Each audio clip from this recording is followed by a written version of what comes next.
কিছু সুনির্দিষ্ট বিষয়ের উপরে আমরা কিছু প্রচারপত্র আপনাদেরকে জানাতে চাই যে আপনারা আমাদের যে পরিকল্পনা, ভবিষ্যৎ দেশ গড়ার পরিকল্পনা, সেটি নিয়ে আমরা কি ভাবছি এবং আপনারা কি ভাবছেন। আমি আশা করি যে আমাদের যারা ভলান্টিয়ার্স আছেন তারা মানে আপনাদেরকে এই লিফলেটটা অলরেডি দিয়েছেন। আপনারা কি সবাই পেয়েছেন? ওকে। তবে আমার বক্তব্যের প্রারম্ভে আরেকটি কথা বলতেই হয় যে এটি নিয়ে কে পাঠালো, কেন পাঠালো। আমাদের দলের যে ভারপ্রাপ্ত চেয়ারম্যান, আপনারা জানেন যে জনাব তারেক রহমান, তিনি দীর্ঘদিন দেশের বাইরে আছেন এবং সেই সংগ্রাম কিন্তু দেশের বাইরে থেকে তিনি কিন্তু চালিয়ে যাচ্ছেন এবং তিনি ওইখানে বসেই কিভাবে দেশকে করা যায়, দেশকে গণতান্ত্রিক শুধু এটি কাঠামো দিলেই হবে না, এই দেশকে ভবিষ্যতে কিভাবে আরো সুকাঠামোগতভাবে সুশৃঙ্খলভাবে গড়ে তোলা যায়, সেই জন্য তিনি দীর্ঘ মেয়াদী পরিকল্পনা এখান থেকেই করেছিলেন এবং সেই সূত্রেই তিনি বলেছেন যে তার এই প্রচারপত্রগুলো যেন আমরা আপনাদের মাঝেই সমস্ত যারা মেডিকেল কলেজ আছে, হাসপাতাল আছে, যারা স্বাস্থ্য সেবার সাথে জড়িত, তাদের সকলের মাঝেই যেন আমরা এটি বিলিয়ে দিই। তাই বিলিয়ে দিতে গেলে আসলে আমরা যদি লিফলেটটি আপনাদের হাতে দিয়ে যাই, তাহলে কিন্তু লিফলেটটি পড়ার আপনাদের অনেকের সময় হয় না বা অনেকের দেখার সুযোগ হয় না। তাই আমরা লিফলেটটি সম্পর্কে হয়তো কিছু বলার জন্য আপনাদের মাঝে এই অনানুষ্ঠানিক এই আয়োজনটি শহীদ সোহরাওয়ার্দী মেডিকেল কলেজ করেছে। সাবেক বেগম খালেদা জিয়া মেডিকেল কলেজ ছিল, সেখানে তারা এখন এই যে আয়োজনটি তারা করেছেন, সেই জন্য আমি আমাদের দলের পক্ষে থেকে আপনাদেরকে অসংখ্য ধন্যবাদ জ্ঞাপন করছি। এবং আমরা কিন্তু আমাদের এই কার্যক্রমটি আজকে থেকেই আমরা বেসিক্যালি শুরু করেছি। আমরা বিভিন্ন জায়গায় এটি নিয়ে আমরা আলাপ করেছি এবং সেখানে আমাদেরকে সহযোগিতা করার জন্য আমাদের যে বিভিন্ন সংগঠন আছে, যারা স্বাস্থ্য সেবার সাথে সংগঠন, বিশেষ করে ডক্টর অ্যাসোসিয়েশন বাংলাদেশ, ড্যাব, বাংলাদেশ নার্সেস অ্যাসোসিয়েশন, তারা সকলেই কিন্তু আমাদেরকে এই ব্যাপারে সহযোগিতা করেছে এবং তারা কিন্তু অলরেডি, আপনারা জানেন যে ড্যাবের সিনিয়র নেতৃবৃন্দ তারা কিন্তু অলরেডি অনেকের সাথে এই ব্যাপারে কথা বলেছে যে কিভাবে এই প্রোগ্রামটি সফল করে তোলা যায়। আমাদের দল ভারপ্রাপ্ত চেয়ারম্যান কিন্তু সেই ব্যাপারে চিন্তা করেছেন এবং তারা কিন্তু সে চিন্তা করেছেন, দেখেন এই ফ্যামিলি কার্ড কাদেরকে দেওয়া হবে, কাদেরকে দেওয়া হবে। আমি দর্শকদেরকে জিজ্ঞেস করছি, যারা আপনারা অডিয়েন্স বসে আছেন, হতদরিদ্র নারী সদস্য, একজাকে ফ্যামিলির যে নারী সদস্য, তাকে কিন্তু এই কার্ডটি দেওয়া হবে। কেন তাকে দেওয়া হবে?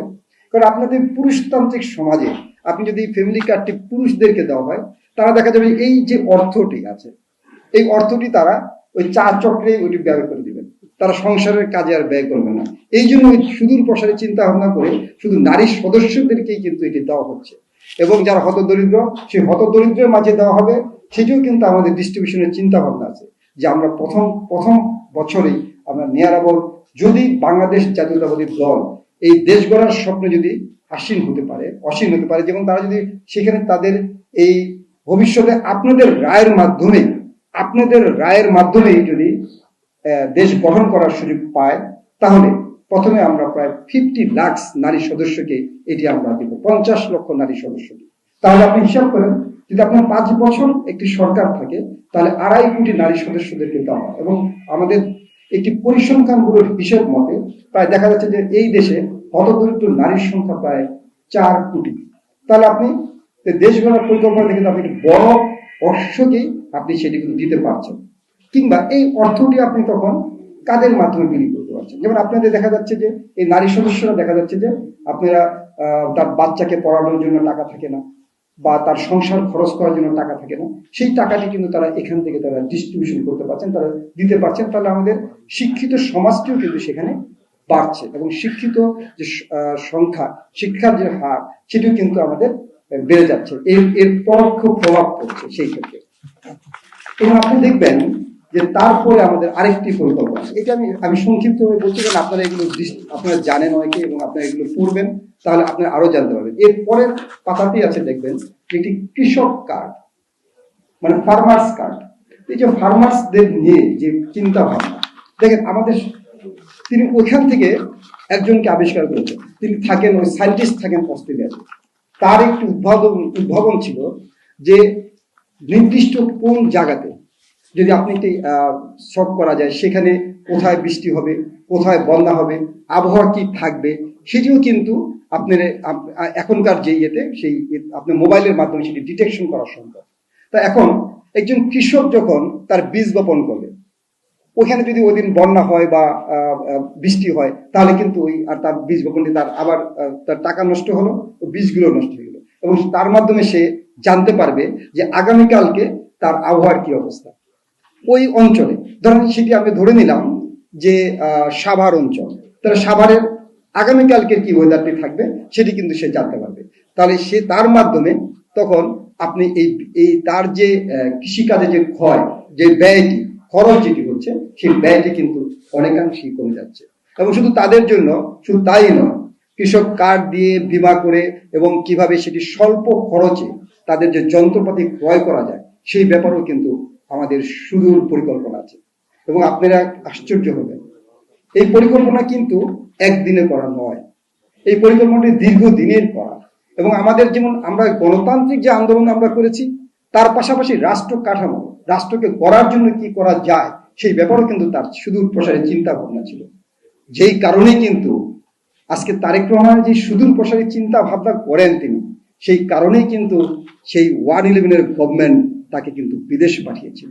কেন তিনি নির্যাতনের শিকার হয়েছিলেন সেটি কিন্তু এর মাধ্যমেই প্রমাণিত হয়, যে তারেক রহমানকে যে কেন এই দেশকে যেন কিভাবে ভালোভাবে ডেভেলপ করা যায়, কারা চাচ্ছেন না তারাই কিন্তু তখন সেই ব্যবস্থাটি করেছিল। এবং সেই কৃষকদের জন্য সহজ শর্তে যে ঋণ, সেই ঋণটিও কিন্তু কিভাবে নেওয়া যায়, কারণ তার যে কৃষক কার্ড করা হবে, সেই কৃষক কার্ডের ভিতরে আপনি তার কতটুকু জমি আছে, সে কতটুকু ঋণ পাবে সেটিও কিন্তু পরিসংখ্যানে থাকবে, এবং তার সেই কার্ডের ভিতরে কিন্তু সবকিছু থাকবে, যার কারণে তার ঋণটি নেওয়া কিন্তু অনেক সহজ হবে। এখন যেমন কৃষকদের ঋণ নেওয়া যত জটিল হয়, সেই জটিলতা আর থাকবে না, সেটিও কিন্তু সেখান থেকে উত্তরণ সম্ভব হবে। এবং শুধু তাই নয়, আপনাদের জন্য যে আমাদের যেটি হয় যে শিক্ষার ব্যাপারে, যে আপনারা যে যেমন এখানে যেমন কথা বলেছেন, শুধু এখানে বক্তারাই শুধু বক্তব্য রাখেননি, এখানে কিন্তু বক্তাদের সাথে যারা শ্রোতা তারাও কিন্তু তাদের মতামতটি দিতে পেরেছেন। এবং শিক্ষাতে কিন্তু আমাদের সেই গুরুত্বপূর্ণ ইভেন্টই থাকবে।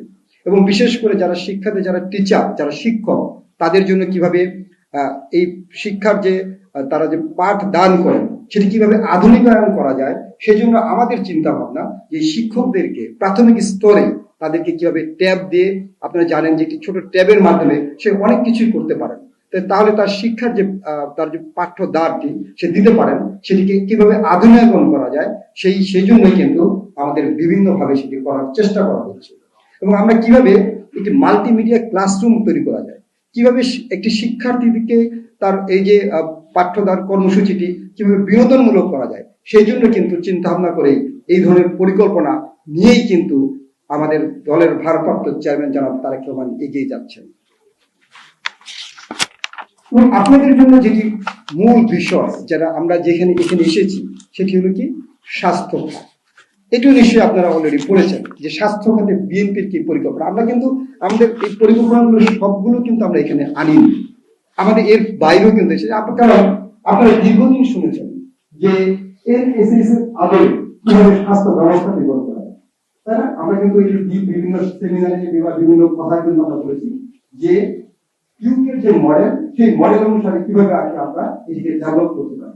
এবং সেই অনুসারে কিন্তু আমাদের যে 31 দফা যেটি আছে, সেখানে কিন্তু সে ব্যাপারে কিন্তু কথা আছে এবং সে ব্যাপারে কিন্তু বলা হয়েছে। তাই আমরা দেখেন, আমাদের কিন্তু একটি প্ল্যান আছে যে এই দেশের বিশেষ করে যারা চিন্তা ভাবনা করেন, যারা স্বাস্থ্য নীতি নিয়ে কথা বলেন, যারা বিভিন্ন চিন্তা ভাবনা করেন, তাদেরকে নিয়ে ইউকের মডেলে কিভাবে সেটিকে ডেভেলপমেন্ট করা যায় সেই ব্যাপারেও কিন্তু আমাদের চিন্তা ভাবনা, যেটি এখানে হয়তো উল্লেখ নেই, কিন্তু আমাদের এই ধরনের চিন্তা ভাবনাগুলো কিন্তু স্বাস্থ্য খাতে আমরা ডেভেলপমেন্ট করতে চাই। তবে স্বাস্থ্য খাতে যদি আপনারা ডেভেলপমেন্ট করতে চান, তাহলে মূল বিষয়টি ঠিক কিন্তু আপনাদেরকে নজর দিতে হবে। কারণ স্বাস্থ্য খাতের সবচেয়ে বড় অপচয় বা অপব্যয় হয় সেটি কি কেউ কি বলতে পারে? স্বাস্থ্য খাতে সবচেয়ে বড় অংশটি চলে যায় সেটি হলো দুর্নীতি। আপনি দেখবেন যে যতগুলো দুর্নীতি, যতগুলো খাত আছে, তার মধ্যে স্বাস্থ্য খাতের দুর্নীতি কিন্তু অনেকাংশে বেশি, প্রায় 8ম খাতের মধ্যে স্বাস্থ্য খাতের দুর্নীতি পড়ে। সেই স্বাস্থ্য খাতের যে দুর্নীতি, সেটি যদি আমরা রোধ করতে পারি, তাহলে আপনাকে জিডিপি, যে আমাদের যে লক্ষ্য, যে জিডিপি প্রায় 5% আমরা এই স্বাস্থ্য খাতে ব্যয় করতে চায়। কারণ আপনি জিডিপির এখনো 1% নিচে বাংলাদেশের স্বাস্থ্য খাতে ব্যয় হয়। অথচ ইউকেতে আমরা যে এনএসএস আপনার স্বাস্থ্য ব্যবস্থা বলতে চাই, সেটি কিন্তু আরো অনেক ডেভেলপ। কারণ এই যে স্বাস্থ্য ব্যবস্থা যদি আপনি ডেভেলপ করতে চান, তাহলে আপনি দুর্নীতি রোধ করতে পারেন, তাহলে কিন্তু অটোমেটিক্যালি আপনি কিন্তু জিডিপিতে আপনার যে খরচটি হয় সেটি কিন্তু আরেক অনেকাংশে বেড়ে যায়। আপনি 5% যদি ব্যয় করার কথা, তার চেয়ে কিন্তু আমরা বেশি ব্যয় করতে পারছি। তাহলে সেই জায়গায় দেখেন যে আমাদের যে পরিকল্পনা, আপনি কিন্তু বলতে পারেন যে স্বাস্থ্য খাতে 5% ব্যয় আপনার কোথেকে করবেন, হঠাৎ করে টাকা কোথেকে আসবে। তাহলে আমরা যদি দুর্নীতি রোধ করে দিতে পারি, তাহলে বড় অংশ কিন্তু সেখানে আমরা সেই টাকাটা কিন্তু আমরা ব্যয় করতে পারছি স্বাস্থ্য। এবং আপনারা দেখবেন যে মা ও শিশুর জন্য যে পূর্ণাঙ্গ স্বাস্থ্য ব্যবস্থা অলরেডি দিস ইজ এক্সিস্টিং। এবং এখানে কিন্তু যে আপনারা যারা সবাই কিন্তু আপনারা থানা লেভেলে কাজ করে এসেছেন এবং তারপর উপজেলা স্বাস্থ্য সেন্টারগুলোতে কাজ করে এসেছেন। আমি বিশেষ করে যখন সুনামগঞ্জে গিয়েছিলাম, আমাদের সুনামগঞ্জে যাওয়ার পরে আমার সাথে একজন ডাক্তারের দেখা হয়েছিল, আপনার মেডিকেল এবং সে আপনাদের সামনে এখানে যখন সে বক্তব্য রেখেছে, আমার খুব ভালো লেগেছে যে সে বক্তব্য রাখে ডাক্তার তামিম। আমি তামিমের সাথে সুনামগঞ্জে আমরা একটা বন্যা হয়েছিল, সেখানে আপনাদের বন্যাতে আমরা কাজ করতে গিয়েছিলাম বাংলাদেশ জাতীয় দলের পক্ষ থেকে। এবং সেখানে আমরা কিন্তু সুনামগঞ্জে যাওয়ার পরে যখন তানভীরকে পাই, তানভীর কিন্তু ওই সময় কিন্তু আমাদেরকে অনেক ধরনের কথা বলেছিলেন। আজকেও কিন্তু সে সেখানে সাহসী ভূমিকা রেখেছে, কিভাবে সেটিকে রোধ করা যায়, শুধু এই পরিকল্পনা দিলাম বা পরিকল্পনাটা বাস্তবায়ন করা সম্ভব কিনা সেই ব্যাপারে কিন্তু সে কথা বলেছে। তো আমরা আমাদের যে দেখেন যে সেখানে আমরা একটু কথা বলেছি পূর্ণাঙ্গ স্বাস্থ্যসেবা। পূর্ণাঙ্গ স্বাস্থ্যসেবা মিনস উপজেলা যে স্বাস্থ্য ব্যবস্থাটি এক্সিস্টিং আছে সেটিকে কিভাবে আরো ডেভেলপ করা যায়। কারণ আপনি জানেন যে মা ও শিশুর যে স্বাস্থ্য সেটি যদি আপনি ডেভেলপমেন্ট করতে চান, তাহলে সেখানে কিন্তু উপজেলা থেকে আমাদের যে একটি গর্ভবতী মায়ের পূর্ণাঙ্গ চিকিৎসাটি হচ্ছে না, তাহলে তাকে রেফার করা হচ্ছে কোথায়? ডিস্ট্রিক্ট হসপিটালে, তাই না? ডিস্ট্রিক্ট হসপিটাল রেফার করা হচ্ছে। তো ডিস্ট্রিক্ট হসপিটালে যদি আপনি রেফার না করি, সেখানে যদি আমরা বিশেষজ্ঞ চিকিৎসকদের ব্যবস্থা করতে পারি, সেখানে যদি তার স্বাস্থ্য সেবাটা যদি পূর্ণাঙ্গ হয়, সেটি যদি একজন পিডিয়াট্রিশিয়ান থাকে, তাহলে কিন্তু আমরা একটা পূর্ণাঙ্গ স্বাস্থ্য ব্যবস্থাকে সেটি গড়ে তুলতে পারি। তাই